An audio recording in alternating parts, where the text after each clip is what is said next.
Greetings, everybody, and happy August. I hope you were managing to get away a little bit from the heat, maybe indoors right now watching us and enjoying some air conditioning.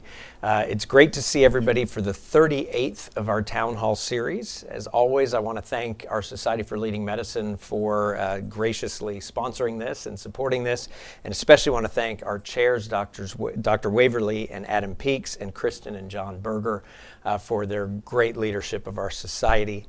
You know, this can be a very interesting topic. It's actually the most response we've seen in a while for one of these topics. They wrote me a bad pun, which is we hit a nerve, because we're talking about two very common things that cause pain and that affect many of us. So we're going to be talking about headaches, and specifically migraine headaches, and we're going to be talking about back pain and how we manage that. Dr. Julia Jones is here, one of our expert neurologists who'll be talking about migraines and headaches, and Dr. Kamran Saifi is here, one of our orthopedists who's an expert in managing back pain, and we very much look forward to hearing from both of them, and I know you do as well, because we've got tons of questions coming in, and many of you signed up today, and we're delighted for that. As always, if you have questions, you can text them to 37607. You text the word DeBakey, and then you'll be able to send those in, or you can do that within the chat box as well on the live stream. We also have Dr. Angela Salemi, who's one of our neurology residents. I believe she's in her third year of neurology residency, who is in the background there typing furiously, so you can get very specific answers as well there with her if you'd like. So thank you to her for being here as well. So I'm going to turn things over to Dr. Jones. Okay, good morning. Thanks everyone for tuning in. Just going to have a brief review for y'all on migraine headaches. As you know, they're pretty darn prevalent and occur in about 18% of all women, about 8 to 9% of all men. They often start in the teenage years, but they're more prevalent in your 30s and 40s. It's interesting in that about over half of the visits when people go see their primary care doctors is usually, it can be for a headache. It's the third most common reason people go to the emergency room. Unfortunately, migraines are highly disabling, they're costly, they're underdiagnosed and also undertreated. Migraine patients basically are hardwired to tip into that pain.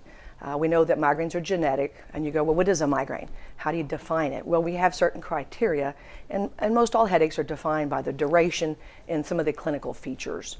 But in migraine patients, mom or dad probably gave it to you. And then we know migraine brains are just easily tipped into that headache, and that can be just a mundane change in your routine, meaning you slept in on a Saturday, you were late for breakfast. That can actually be a headache trigger. Earlier therapies, well, going back in time, they weren't so great. We know that as long as there have been humans on Earth, there have probably been migraine headaches. We have evidence of a skull that has been trepanated from 9000 BC. Trepanated skull means they cut a hole in the skull to let out your bad humors or your evil spirits. Going forward, craniotomies. Dr. Harvey Cushing doing craniotomies in the early 1900s. He would operate where the pain was. These were not all that successful. Then, of course, bloodletting, cupping. Cupping still being done today for headaches. Hydroelectric baths in the 1800s. They used hot oil in the ear, plasters, hot irons to the head. In the 50s, psychotherapy. If you went to the ER, you were admitted, you automatically got a psych consult. But most people were fairly normal. And then the medications used to treat migraines have had great advancements, mainly because of our understanding of molecular biology, neurotransmitters, and neuropeptides. So now we have specific drugs for migraine patients. Back when I started practice in 1992, we had the ergots, ergostat, Cafragot, very nauseating, a lot of side effects. But that's been around since 1920. Depakote was used for epilepsy, Topamax for epilepsy. Then they were FDA approved for migraine patients. So most all of our older drugs were borrowed and used for migraine headaches. I mean, Depakote was for epilepsy, beta blockers, propranolol, the stage fright drug was used for blood pressure. Old tricyclic antidepressants, amitriptyline, they were used for mood disorders, and then it was used for migraine headaches. The triptans came out in the 90s, so that's the decade of the 90s. Imitrex, sumatriptan came out as a shot in 1992, but it was discovered by a Glaxo scientist way back in 1984. So the triptans were a big advancement in the 90s for acute treatment of headaches.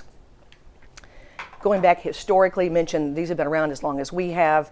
In Mesopotamia, there were texts that back 4,000 years ago, but they thought the headaches were spiritual rather than a physical ailment. The Egyptians had a nice record in something called the Ebers Papyrus. It was a document that outlined several different medical disorders, including migraine headaches, and that dates back to 1550 BC, which is on display in a museum. Hippocrates had a little bit more common sense. He thought it was really attributed to a physical and or a pathological state, not from some spiritual badness. And then mentioned surgical treatment. Trepanation was done many years ago BC. Also during the Renaissance with warfare and head trauma, trepanation was more practiced. And that's probably because they had head trauma rather than a migraine and complications with a subdural hematoma. But 1800s, they did define headaches a little bit better. 20th century, it was established but still unclear on treatment. I mentioned there's a neurosurgeon, Dr. Harvey Cushing, in the early 1900s would operate where the pain was. He didn't often publish his results because they weren't really very successful. In the 1950s, they were called classic and or common migraines.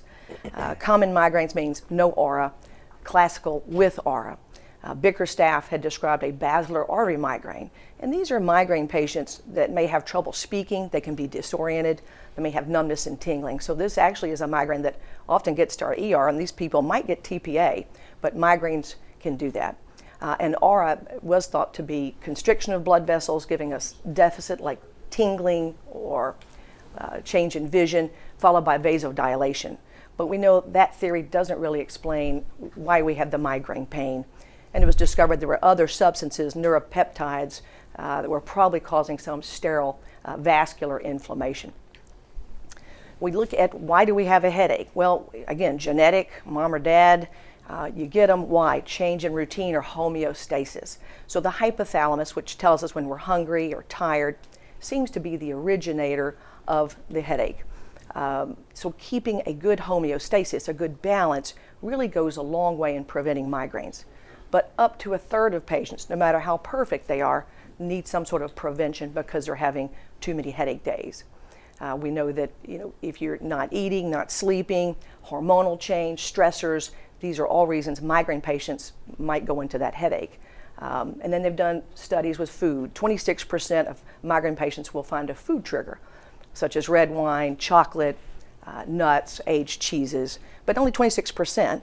They've done studies, okay, here's your chocolate bar. Hey, you had no headache, but last time it was horrible. But last time you were stressed out, you hadn't slept, etc. So we don't always get a headache from those food triggers. Now, the migraine diagnosis is basically defined on the screen here. You have to have at least 5 attacks. Usually it's going to last 4 to 72 hours. There are other headaches that last 15 minutes to 3 hours. Well, that's not a migraine. It's usually a slowly building, pulsing pain on one side of the brain, head. It can be bilateral 40% of the time. It's worse if you move around, cough, or sneeze. And you have to have some degree of lights or noise sensitivity, or some people have nausea. I know for me, I turn down the radio and I've got a pounding headache, and I'm going to take my medicine quickly. So the International Classification for Headache Disorders, we're on the 3rd one. This actually wasn't done until 1988, but it greatly helped researchers discover those newer medicines that have been more effective. Also a turning point was the development of the American Headache Society back in 1959, and they published their first journal back in 1961. So migraine aura, you heard me mention this earlier, a third of migraine patients will have an aura, and it's typically visual, but it can be tingling or paresthesias. The migraine aura has 2 interesting phenomena. There's something negative you can't see through, and there's something positive, moving or jiggly or bright. It's often described as a C-shaped kaleidoscope that starts in one point in your visual field and then goes across. Generally 15 to 20 minutes it resolves, and then watch out, usually that throbbing headache is going to occur. Now there are a group, and I'll call it the over 50 crowd, who will get the aura and they don't get a headache. But it's still going to be rather disabling. But the interesting thing with migraine aura is there's little else that reproduces that. It's got a positive and a negative phenomenon. If you have a stroke that affects the eye, a clot flips up the ophthalmic artery, there's a blackout, there's a shade coming down, it's all negative. If we have a retinal detachment, we might have flashes of lights in the periphery, it's positive phenomenon. But that combo platter together is a migraine aura. So the new buzzwords these days are calcitonin gene-related peptide. So this is a 37 amino acid peptide in the central nervous system. It's in the peripheral nervous system. It's in your skin. It's in your gut. It does other things, but we know that CGRP plays a big role in initiation of the head pain. We found it in increased amount in venous blood during a migraine. If you give CGRP intravenously, causes a horrible headache. And now we have very effective medicines that block CGRP or its receptors and are very effective in getting rid of the migraine and preventing them. Also, these new medicines have a lot less side effects and are actually safe in heart patients who's had a stent, a bypass, blood pressure folks, and even folks with strokes. So these are very safe drugs. And some of our older ones, like Imitrex, I mentioned, that was discovered in '84, sumatriptan in that class cannot be used with coronary artery disease or difficult to control blood pressure, and theoretically not to be used with a thrombotic stroke. So of the new medicines we have, you see Lady Gaga, others advertise these on TV. There's Nurtec, Ubrelvy, Qulipta, Zavpret. These are all the gepants, and they're blocking the CGRP receptor, working in the periphery of the brain. Nurtec, Ubrelvy are for acute treatment. They work in about 40 minutes. Side effects, low side effects or placebo numbers. Nurtec, 2% of folks can have nausea. Ubrelvy, the same, but a little sedation at 2%. They work in 40 minutes. They don't have a lot of the fatigue and tightness that the other triptans had that we still use today. Qulipta, a preventative. It's a daily pill for migraine prevention. Side effects, a little more than placebo. We've got a little constipation, nausea, and fatigue. Zavpret just recently came out. It's the nasal spray version of these, which is nice because it works in 15 minutes. Doesn't taste great, but remember, Nurtec and Ubrelvy don't work for 40 minutes. So that can be a problem for those folks who wake up, bad headache, and they're nauseated.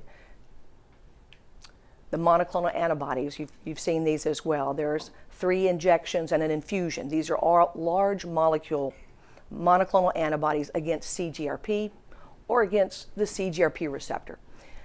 They work a little slowly. They don't do much for about a week, and they usually kick in within the first couple of months. So we usually recommend trying them as a preventative over a 3-month period of time to see if we're going to have a responder. So in the Aimovig study, 70% of their study patients at 5 years cut their headaches in half. 50% cut their headaches 3/4. It kicks in a little bit slowly just because it's a large molecule. Now, Vyepti, you see, is an infusion. It works actually in 24 to 36 hours. You go to an infusion center, 30 minutes later, you're done. You repeat it every 3 months. Some of these you have to have a little bit more of an approval with your insurance system to get them going. But the Aimovig, Emgality, Ajovy, for most commercial folks, it's about $5 a month. And it's a little auto injection you do at home, and these live in your refrigerator. So pretty easy to use, minimal side effects. They didn't study pregnancy and breastfeeding. So we don't recommend using these if you're, I might, be pregnant. Botox, you know about Botox. It's been around since the 70s. It was really discovered when it was used for cosmetics, which I think was approved in 2002, that those had injections in the frontalis between the eyes, had decreased headaches. Well, it was approved in October of 2010 for migraine prevention. But you can only use it if you have chronic migraines, which is defined as more than 15 days of headaches. You've failed a couple of old school preventatives. Now the Botox is given every 12 weeks, but it's in 31 spots, 5 units. So it's kind of, I say, shotgunned everywhere, but we're blocking CGRP release. And you know Botox blocks, makes wrinkles go away because it blocks acetylcholine, but we're doing this with migraines because it blocks CGRP. It's blocking a different nerve than those monoclonal antibodies block. Side effects, 9% can have neck pain, and that can usually be tweaked and adjusted with your dosing. And then 4% could have a droopy lid. Try to avoid that by not going too far lateral with the injections. But you can see this is just a diagram of where we go. 3 between the eyes, 4 in the frontalis, 4 in each temporalis. In the back, occipitalis has 3 on each side, some of the neck muscles, and then in the trapezius. So again, this has been around since 2010 for chronic migraines only as a preventative. And you might ask, well, who needs a preventative? Generally those who have more than 6 or 8 headache days in a month. And then lastly, just to touch on the Nerivio armband, you've heard of different devices, Gammacore, Cephaly. This actually has data that's not inferior to medicines. it actually has about a 60% pain relief at 2 hours, which is the same as Nurtec and Ubrelvy. The Nerivio armband goes on. You control it with your smartphone. It feels a little warm. It's stimulating the biceps nerve, and it's sending inhibitory impulses to your brainstem to, guess what, decrease release of CGRP. So now it's approved for prevention, used 45 minutes every other day, or it can be used for an acute migraine, put on in the first 20 minutes of the headache.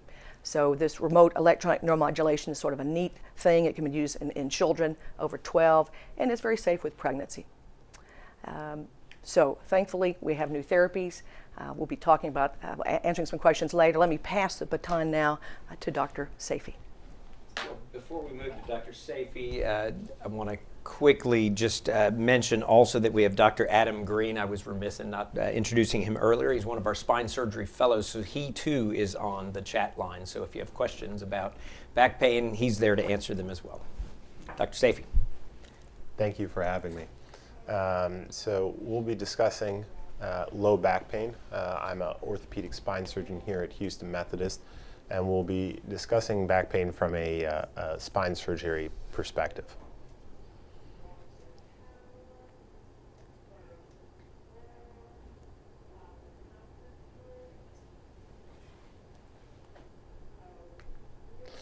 So just to start with an overview of back pain, there are numerous etiologies of low back pain which make it such a challenging situation to treat, and we'll discuss those in detail.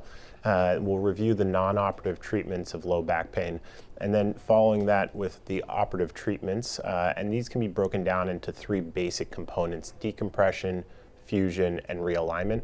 And we'll discuss some of the operative technologies that we have available to us for safety and reproducibility of spine pathology in the operating room.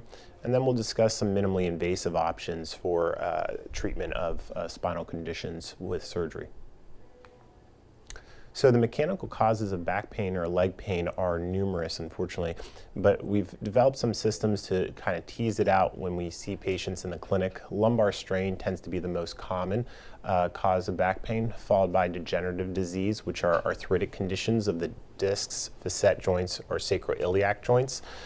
Fractures, which can be due to either commonly osteoporosis or to stress fractures, and then spondylolisthesis, which is an arthritic condition either of the facet joints or stress fractures of the spine, which can lead to some instability of the spine. Next, we have spinal deformity, such as scoliosis or kyphosis, which is forward posture of the spine. And then lastly, we have disc herniations and spinal stenosis, which can cause back and leg pain. There are rare but very important causes of back pain, including cancer, infection, inflammatory arthritis, as well as non-spine related issues such as renal disease, aortic aneurysms, and GI disease, which can cause back pain on rare occasion. So our treatment options are really boiled down to 4 basic options: medications, physical therapy, injections, and surgery, which is a last resort and is typically not the treatment for the vast majority of patients. But back pain is very much a multidisciplinary approach that's required for success. And so that requires orthopedic surgeons, neurosurgeons, physical medicine rehab, pain management, physical therapy, and endocrinologists. And I think we're very fortunate here at Methodist because we have such a deep bench and such widespread specialties that we can send our patients to the right place quickly and easily when we see them in the office for back pain.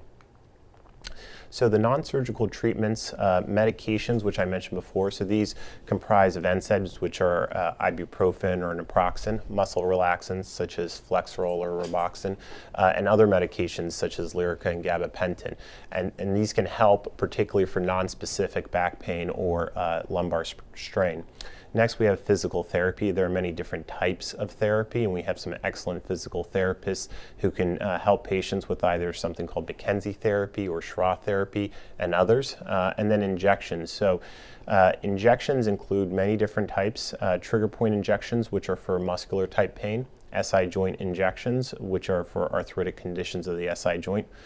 medial branch blocks, which are blocks of the nerve that come off of the posterior rami of the spine at the level, and they innervate the facet joints. So patients who have more pain extending their back, they will be probably more amenable to a medial branch block, whereas a basivertebral ablation, which is a newer technology that's been out, will treat the nerve that goes off the ventral rami to the vertebral body and to the disc.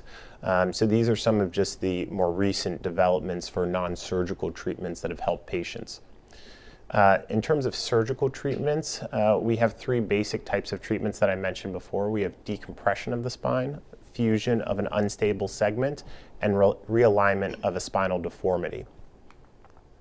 So this is an example of a patient with back and leg pain who underwent a decompression procedure by me. He had a disc herniation with pain in his back shooting down his right leg for greater than 12 weeks. And he developed the pain despite having non-operative treatment during that time. And so we use a minimally invasive approach, which is we use a tubular approach to remove and pluck out that disc herniation. It takes about an hour and the patient goes home the same day. Fusion surgery is a type of surgery, as mentioned before, where we stabilize an unstable segment. And this is a patient of mine who had what's called an L3 burst fracture. And so she had severe back pain, of course, but also a neurologic deficit. And so for these patients, it's important that we stabilize the spine. And for her in particular, we have to reconstruct the anterior column of the spine. This is another patient of mine who had a spinal deformity, and so she had severe back pain from her deformity due to being pitched over to the right side, but also being pitched forward, a condition we call kyphosis. And so we did a realignment surgery for her. And so her back pain improved significantly because she no longer needs to fire her extensor muscles to keep her upright.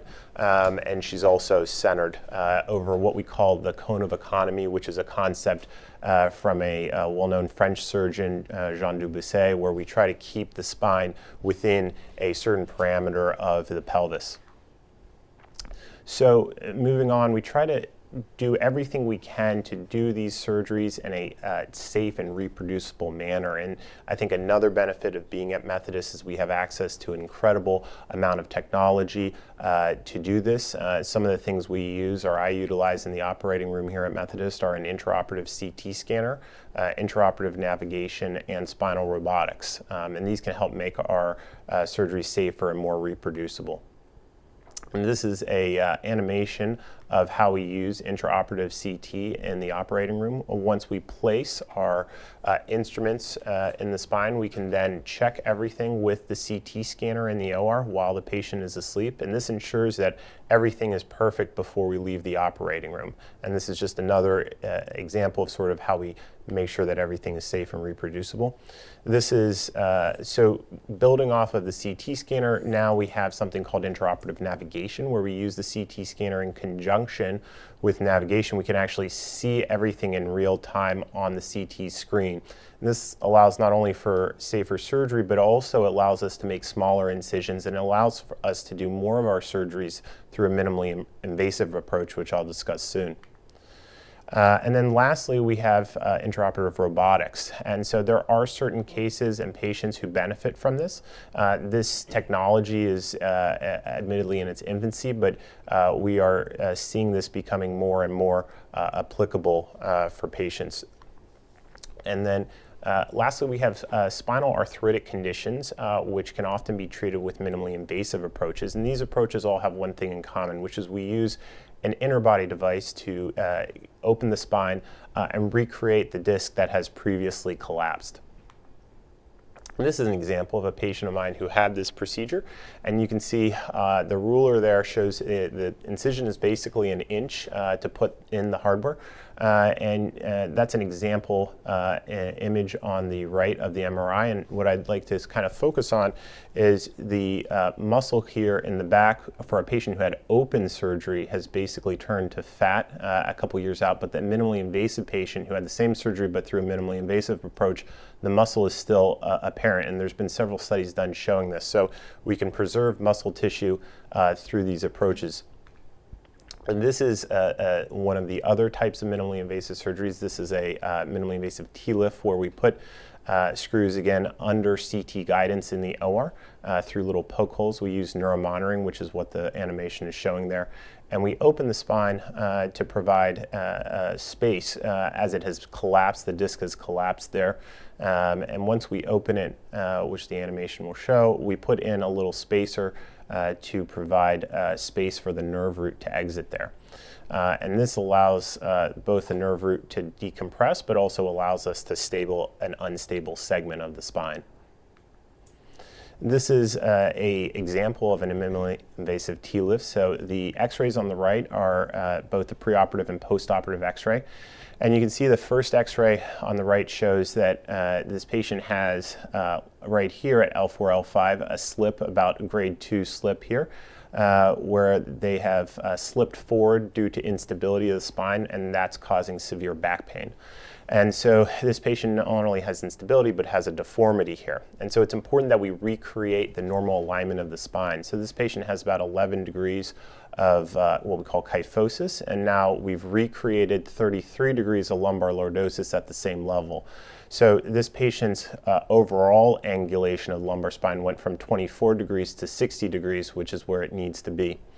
And this is just a video. So we've incorporated our research, obviously, in terms of trying to lead medicine here. We've, this is actually this patient, and we've incorporated neuromonitoring leads on the patients pre-op and post-op, where we can measure EMG as well as accelerometer data.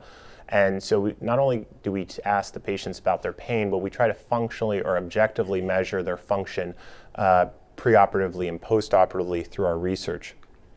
This is the minimally invasive lateral approach, where we start and we go from the lateral aspect or from the flank with the patient laying on their side in the operating room. And this is a patient of mine who had collapse of his spine on one side, as well as a very large ossified disc herniation here that was compressing his spinal column and his nerves. And he had a neurologic deficit. So this allows us to recreate the alignment while also decompressing the spine, and it allows for faster recovery of the patients. And then lastly, we have a minimally invasive ALIF, which is the last minimally invasive type of fusion surgery. And this we can approach from the front. And this is a patient here of mine who had a pretty severe slip. So we can see instability where the L5 vertebral body is nearly falling off of the sacrum. And so we can come in through the front, open this up, put in our spacer here to recreate it, and then lock it in place and pull the spine back. And this treats not only their back pain, but also the neurologic deficit. And then lastly, this is sort of more recent technology, is a lumbar disc replacement. And this is a patient of mine who had this about 6 months ago. He had 2 prior surgeries with another surgeon for decompression of his spine and continued to have pain and was told he needed a fusion. But he's rather young and he didn't want a fusion. We talked about his options. And so he decided to have a lumbar disc replacement. And this can be an option in very specific patients.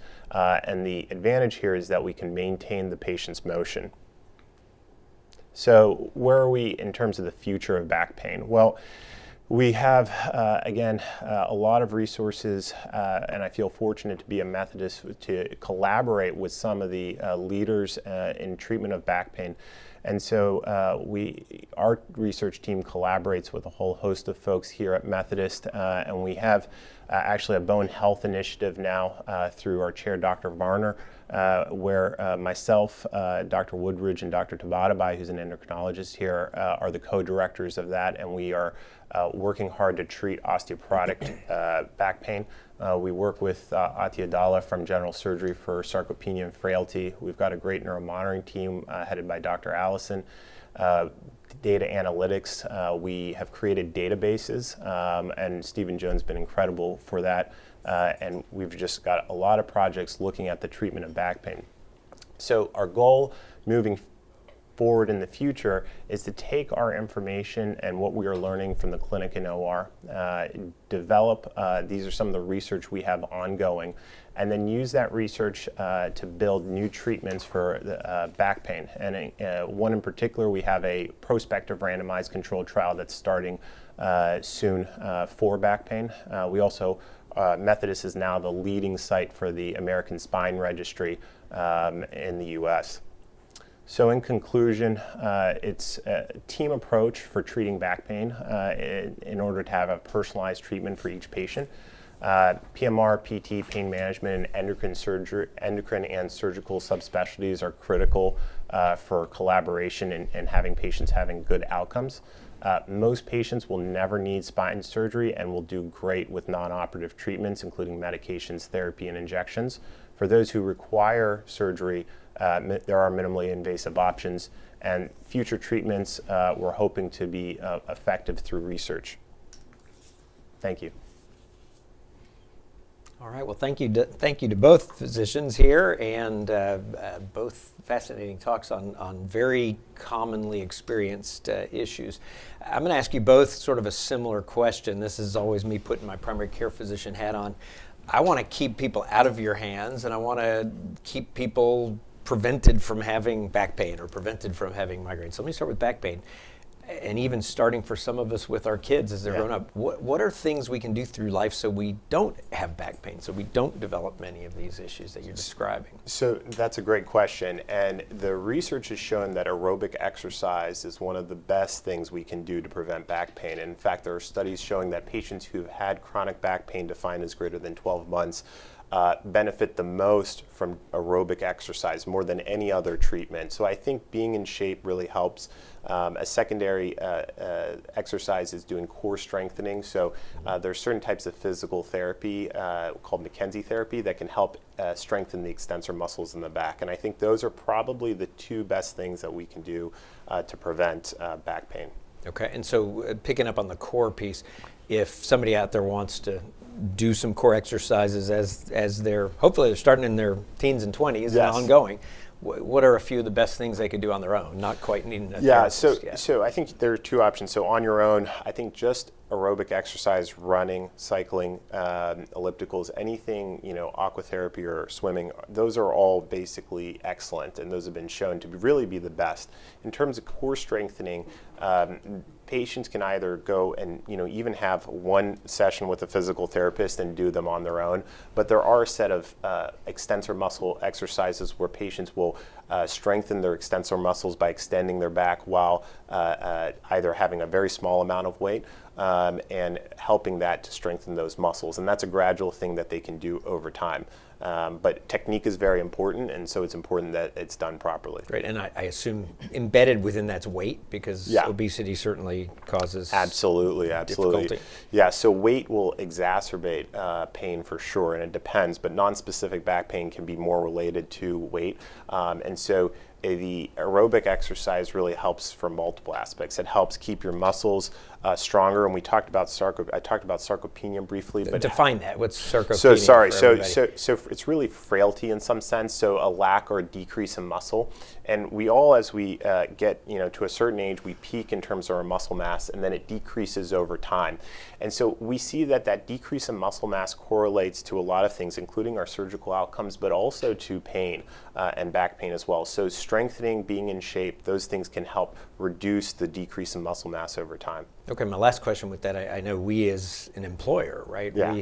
We think about this because back injuries are a common Absolutely. issue within many jobs, certainly jobs that do heavy lifting. So I take it every year, appropriate health of the back and how to lift things.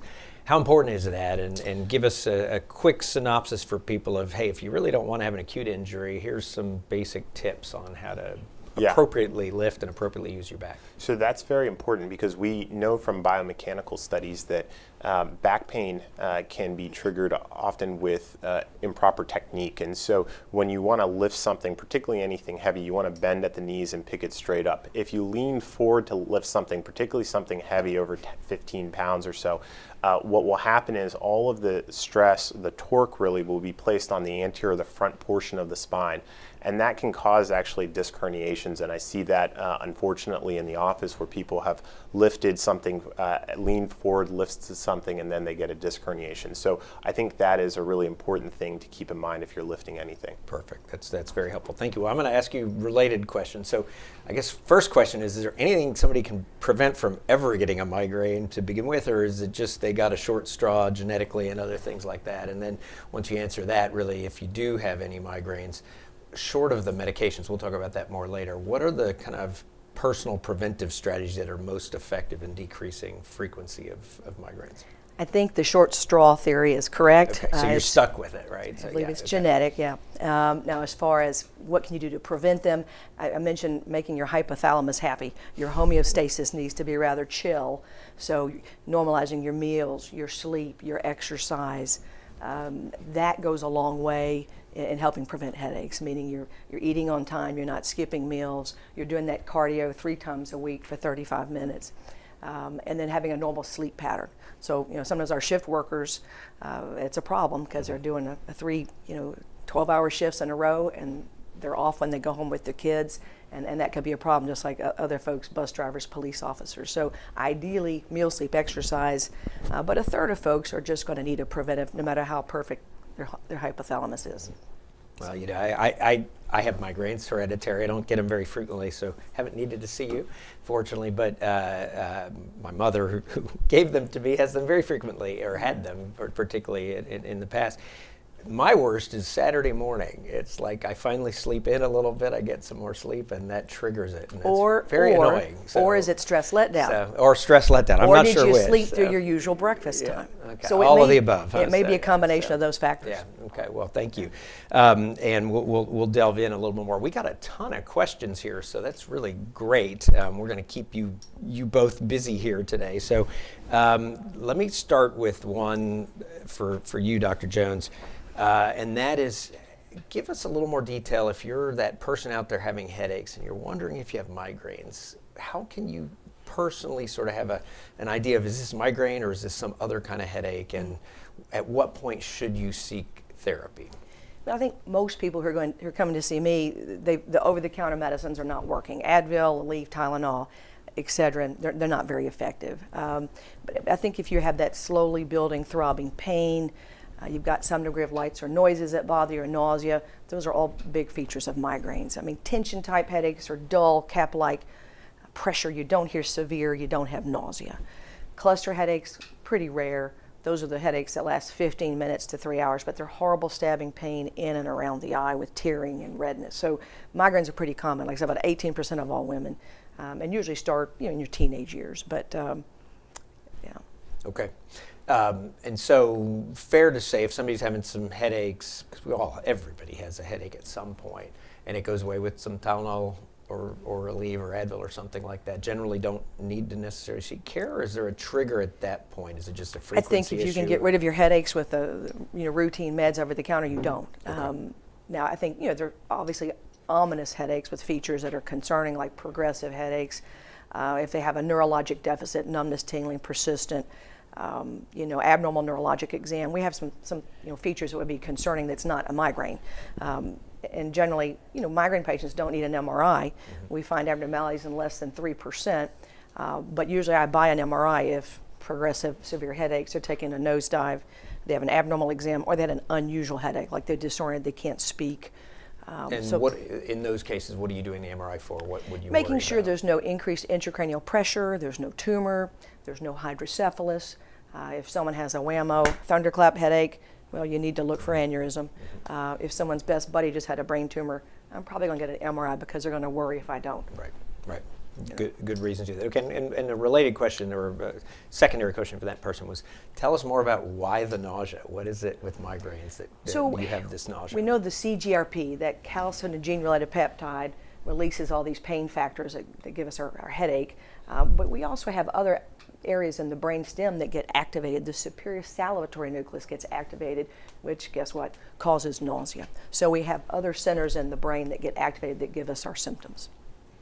Thank you. Well, I'm going to ask you now back on back pain, a little bit related. So you talked about surgery as a last resort. Yeah. Okay. Walk people through. So how do you get there? When do you have to do surgery? Are there times when, many times I know you're trying multiple modalities first and it's a last resort. When is it not a last resort, or when does it happen quicker? Put a little finer point on all that. So basically, the algorithm is pretty straightforward. The vast majority of patients who come in with back pain or leg pain will go through, even if they have a clear mechanical issue, we'll go through the steps of starting with medications and therapy, because often those will work. Even if they have a clear instability, they'll get better. So we've done numerous studies looking at how pain correlates to imaging, and it doesn't correlate very well. So just because the X-ray or the MRI shows all kinds of findings does not mean that a patient will ever need surgery. Now, there are times where we will go straight to surgery, and those are rare. But if a patient has weakness or progressive weakness, they're having issues walking, they're having issues with bowel or bladder control, then those can be urgent issues that need to be taken care of right away with surgery to decompress the nerves. But again, those are rare instances. Now, for most patients who end up having surgery, which are very few percentage-wise, we go through all of the steps. And if we go through all of the steps and their pain is still severe, and typically at least a pain score of 6 out of 10 or greater, and we have some things that we use in our clinic, which are instruments for surveys. One is called the back pain ODI, which is a form they fill out. And if they score greater than 30 on that, they have more than 6 out of 10 pain. And they've tried everything. They have a clear mechanical issue. And I think once we get to that point, then we may talk about surgery and different options. And for every patient, it's a different discussion because it's a matter of risk versus benefits. And so if the patients are healthy, then it may make sense to have surgery. If the patient has a lot of medical issues, it may not make sense to have surgery. So you mentioned, clear mechanical issue. Lots of people have back pain. Yes. Lots. How often is it a clear mechanical issue versus, sort of nebulous musculoskeletal, but you can't quite pinpoint it, especially when you know that the imaging may not correlate with the symptoms? That seems like it makes your job pretty hard. Yes. So we often use a lot of different aspects to help that and to help determine the diagnosis outside of imaging. For instance, we have some excellent injection specialists here, Dr. Sickler, for instance, who helps me greatly, where I'll send the patient for different diagnostic injections to help determine where the pain is coming from. And that can help in our diagnosis. But the vast majority of patients who get back pain, over 75%, are non-specific, as you mentioned. There is no clear mechanical issue, and so they are automatically not a surgical candidate. The issue is we don't know until we see them and do the workup and get the injections who really has the issues. But I think that the injection specialists help us determine who has an issue that we can help with. How often do you see people coming to you who are still having back pain who've maybe been operated on somewhere yet? Very commonly. It's been a little non-specific. Do you see that sometimes? Yeah, so patients you said who have been operated? Like you'll see them, but somewhere else, yes, let's say they've had some non-specific pain they've gotten operated on. Is that a common issue? Is that a common problem? Is that something people should be alert to? So I guess, the patients I see are a very select subset, but in my practice, I do see that often. And I think that, it depends on what the initial cause is. Now, spine surgery can help with mechanical issues that have failed non-operative treatment, but it only helps so much, and there's a lot of reasons for that. But generally, it can help, 50, 60, 70%, but it won't cure all of the patient's pain. And so I think it's important for patients to understand that before surgery. But if a patient's continuing to have back pain, there are some surgical reasons. If they had a fusion surgery but it didn't fuse, for instance, that's the most common reason where a patient can have continued back pain after surgery. So there's a lot of different reasons where that could be the case. Okay, great. And last question before I switch back to Dr. Jones. Similar question I asked her. Everybody gets some back pain. When do you need to go seek care? What are those triggers for, hey, I better go in, this is more than I can just manage myself? Because there's certainly some that can just be managed pretty simply. Absolutely. So back pain is ubiquitous. I mean, when we look at studies, 80% of people will have back pain at some point in their life. So I think back pain is unfortunately a normal part of life. And so, as you mentioned and Dr. Jones mentioned, if you can treat it with some over-the-counter anti-inflammatories such as ibuprofen or naproxen and it gets better, I think those patients are best served just doing that and moving on with their life.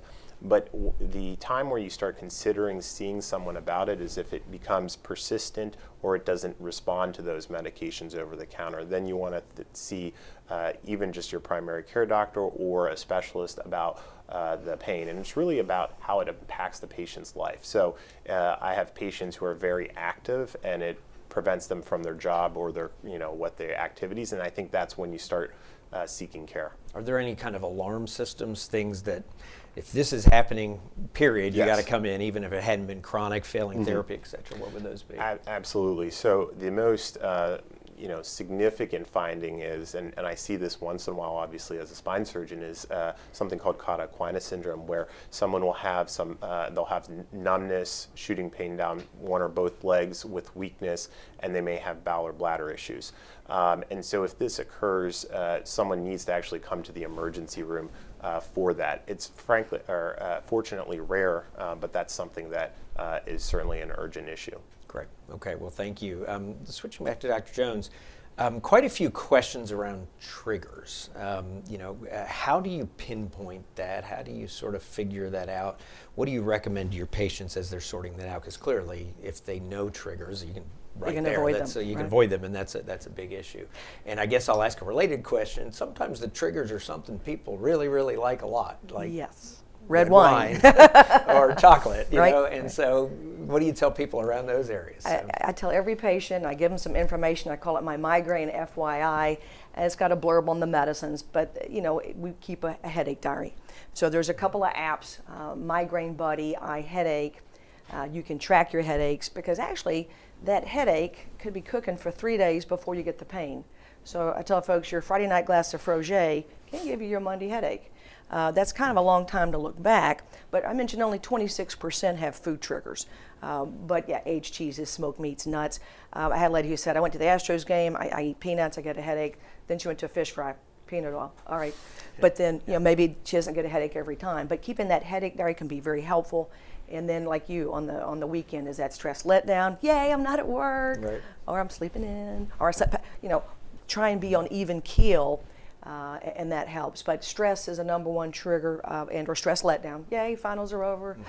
Boom, there's a headache. Hormonal for women, ovulation, menses. We'll see it less with pregnancy. Usually, estrogen being very high. Most women in their second, third trimester, no migraines. We'll see it with weather change, and most of my patients are happy now. No weather change. Strong odors can be a trigger, incense, smoke, perfumes, and then we'll see it, I mentioned, with the food triggers. Sometimes bright lights, loud noises like a shotgun blast. So, everyone's sort of different, but if you can avoid your triggers, that's great. What about menopause? What's the relationship of menopause and migraine? So question about that withdrawal of estrogen once a month when you have your period is usually a big trigger for migraine patients. So usually day 2 or 3 of menses. And so that's why we see more headaches in women probably after your teenage years when you start puberty. Now at menopause, average age 51, about 60% of women get rid of their headaches to get a lot better. There's no estrogen. So that does seem to be playing a role. Now, paradoxically, you'll give some women estrogen, birth control, hormone replacement, and they can get more headaches. So we can see that too. So the most common thing you're seeing is with menopause, it actually tends 60% to slow can get down. better. Right. The question here was actually somebody who felt like it got more frequent after menopause. Do you see that sometimes, or is that just more presentation of when it happened? I think that might be a red flag. If someone's having a new onset migraine or worsening of headaches after 55, less than 5% will have a new onset migraine after 55, unless they've had a good history. But that might be someone having more headaches, to investigate it further. Okay, great. Well, thank you. A couple of questions that came in while we were here. Massage or massage therapy, does that help back pain? So there is some evidence looking at massage therapy. It tends to be short-lived, but it can be helpful. I think for non-specific back pain or for lumbar strain, for instance, I think it's a good option. And they specifically asked, does it rebound or does it get worse after? Like it feels good then, but maybe it's worse after? Or or does the data support that while it wears off, it can help over time? I have not seen it get worse afterwards. Okay. So I think you can get some improvement. It may be short-lived, but I think for the patients who have a strain, they're usually self-contained in terms of the natural history, meaning that it'll get better over time. So really for those patients, what we aim to do is to make them comfortable until their body heals itself. And I think massage therapy is probably one of the things that you can do during that time. And the other question, I know this will be a loaded one for you a little bit, what about chiropractic? How does chiropractic care fit into the equation for somebody with back pain? There is actually a few studies looking at chiropractic care, and they do show improvement in some ways similar to massage therapy, that there is short-term improvement afterwards. And I think a lot of the issue with some of the literature is that the patients who are there treating are heterogeneous in terms of their diagnoses. But I think for patients with kind of non-specific lumbar strain, it can be helpful, particularly for short-term exacerbations. Okay, very good. And one last question that came in is injections. Yes. Can that go on indefinitely? You get a few months of relief, you get another one, you get another few months of relief. Is there a limit to how long someone can do that? So that's a great question, and it depends on the patient specifically. The biggest issue with injections and the frequency depends on patients who are diabetic. So patients who are diabetic and how much, if they're insulin diabetic patients, we tend to limit injections more than patients who are not. It also depends on the patient's medical condition. So patients who've had, say, transplants or not surgical candidates, will tend to do more injections to avoid surgery. So I think it just depends on the specific patient. But there are some really incredible injection options and ablation options that have come available in the last decade. Okay, good. Well, thank you both. Well, fascinating discussion. I hope this was useful for everybody. We've tried to get to most of the questions you brought in, or at least get to a grouping of them. If you have other questions, I hope you've been getting them answered. I want to thank Dr. Saifi very much for being here, Dr. Jones for being here. I want to thank Dr. Saleme in the background and Dr. Green in the background as well. I know you've probably been typing furiously there, helping people with their questions. And of course, we're always happy to see you if need be as a patient. I'm going to do a very quick update. If I may grab a clicker there from you, Dr. Saifi, thank you. I'm going to do a very quick update here now. I like to avoid COVID. Of course, these sessions here, these town halls started because of COVID, but unfortunately I got to talk a little bit more about it today that I've been talking about lately, because we are seeing all the signs of a little bit of a surge. Now, this is not a cause for dramatic alarm or anything, but I did want to review that with you and talk a little bit about it. This is actually July. It's how much COVID is in a state in July versus how much COVID is in a state in June. And the darker colors are bad. So you can see Texas is leading the way in this case, and I can tell you up significantly in the month of August now. Now, I want to put this in perspective, and we'll show that with some of the slides. This is nothing like what we're talking about a couple years ago, but we are in the midst of somewhat of a surge. It's interesting, and I'll talk about that, but there's clearly some seasonality and some pattern that we're learning about this virus that varies across the country as you look at this. Put it in a little bit of perspective, this is the whole pandemic here, and how many infections per day there were. You can see at one point it goes off the chart just to see it. So you can see all the way on the right here, while this is a significant number of infections in the US, it's nothing compared to what we've seen. And even as we saw higher ones in the more recent surges, those did not result in quite the severity nor the hospitalization, thanks to the fact, frankly, that everybody's got some level of immunity. You find a rare exception to that, but most people have been vaccinated multiple times, and if you haven't been vaccinated, very few people haven't had infection, and even if you have been vaccinated, as you know, people have had infections. And I'll talk about some of that pattern in a bit. This is City of Houston. Wastewater monitoring. I'll call your attention mainly to the bottom there. If you remember, they pinned things to July 6th of 2020, our first big surge, right at the peak of that first big surge we had with the small surge in April, May. And then they do viral load in the wastewater. So we're actually at 239% of that. So we have a lot more people infected than we did at that terrible time. But of course now, we've all got lots of immunity flowing around. Maybe the virus is a little milder as well, probably is. And so we don't see quite the hospitalization, but the City of Houston now is running 20% of people, 21% of people being tested are positive. And I can tell you last week, 239 was something like 179 or something like that. It's been going up pretty substantially. It had gotten down into the kind of 50-ish% range, something like that, maybe even a little bit lower than that. And this is what we're seeing at Houston Methodist. This is the whole deal. This is the whole pandemic. So you can see over to the right, it's nothing like what we experienced in the worst times. It's still not what we've experienced the last couple, where those I would call manageable surges, where we had a large number of patients, went up fairly quickly, but we did not have extreme numbers of patients like before. But we are watching a surge happen here. So what does this mean for you, right? If you are relatively young and healthy, if you've had COVID, if you've been vaccinated, now's a higher risk time to get COVID, but COVID's probably mild in most people like that. So you need to look at your own personal situation. If you are older, if you are immunocompromised, if you have reasons to be at higher risk, now is entering a pretty high risk time for you. There's no question. And so you really need to look at what your vaccination status is right now if you're in that situation, if you're anybody, but particularly if you're in that situation. For many people, the last time they were vaccinated was either last fall or even before that. Last fall was the bivalent booster that we got at that point in time. We had okay uptake nationally, but not great uptake at that point in time. And then in the spring, the recommendation, that's what you see here, was that we would vaccinate people at higher risk with another booster. That is the vaccine we're still using right now, so I'll come back to that in a second. This October, we expect a new vaccine based on kind of a variant that was circulating a few months ago. The one that's really coming up right now and probably to some extent causing this surge is kind of a lineage variant of that, and so we have every reason to believe this vaccine will cover it. So in October or so, you're going to be eligible for the next booster. We're going to highly encourage everybody to get that. I know I will get that.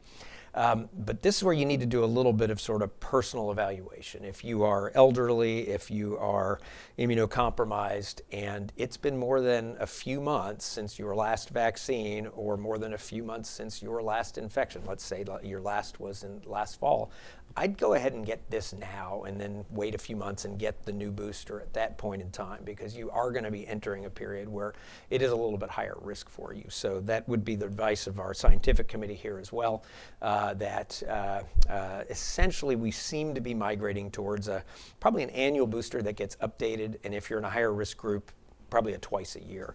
It does look like what essentially happens is, whether it's infection or whether it's vaccination, you get a few months of really good coverage from actually getting infected. That probably has to do with circulating antibody levels and mucous membrane antibodies and other things like that. And then that tends to wane. You're well protected against severe illness and worse, but from an infection standpoint, you really wane some immunity at that point. So if you're really high risk, you're probably looking at about an every 6-month cadence we expect right now.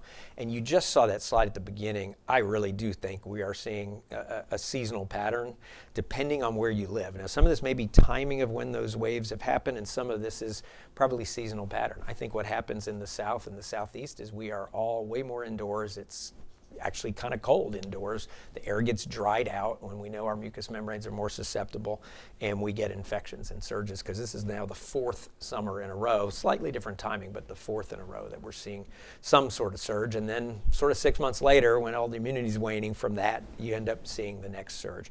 So I would suggest personalize, think about it, but be thinking about that cadence for your next vaccine. Shifting to a little happier and more fun topic, we were very excited to see that yet again Houston Methodist did really, really well in U.S. News and World Report. Actually, it's interesting, U.S. News changed their methodology this year to where 2 things they did. One is, if you make the honor roll, they no longer rank you. So they now say, hey, you're in that honor roll group. It's the top 20 hospitals. This year there was a 3-way tie for 20, so there's 22 of us in there. it's funny because they tell us where we are underneath that, but we're not allowed to publicize that. I can tell you we moved up. We actually are doing really, really well. We actually had 2 of our highest specialties ever. We had one specialty in diabetes, number 4, and GI, which is our Underwood Center, was number 5 in the country. So we're very proud of that and very excited about that. Kudos to the team. You know, we talk about focusing on the fundamentals. The awards will follow, and that's one of the things that happened here. The other thing they did interestingly is they said, okay, so for making state status, they used to have 2 different methodologies. It was kind of weird. Now they've said, look, if you make the honor roll, you're number 1 in the state. Well, in California, there's 5 hospitals in the top 22 this year. So there's 5 number 1s in California. I think there's 4 in New York, a couple in Massachusetts, and we now have company, because congratulations to UT Southwestern. They got on the honor roll for their very first time in history. So we're sharing number 1 in Texas, and likely will do so for quite a while unless they change that methodology or one or the other of us drop back off. But it's great to see that. I think competition always drives performance. You know, I always talk about when hospital systems and academic medical centers compete on safety, quality, service, and innovation, patients win. And so we think that's really a great thing. Here's the best hospitals honor roll, so you can see last year numbers, and on the right you can now see this year alphabetical, because there are the institutions that are there on the list, and we're very proud of what the team accomplished. So kudos to everybody across the institution. We are ranked in 10 specialties, as I mentioned. You can see there almost all of them top 20. Actually, one of them is 25. That's the lowest we are ranked. You can see a number 4, number 5, and then many in the teens. And so again, great performance, great consistency, a place you know you can come to with confidence and have really care across the spectrum. We saw 2 large areas of that here today. So with that, thank you all very much, and we'll look forward to seeing you at our very next event.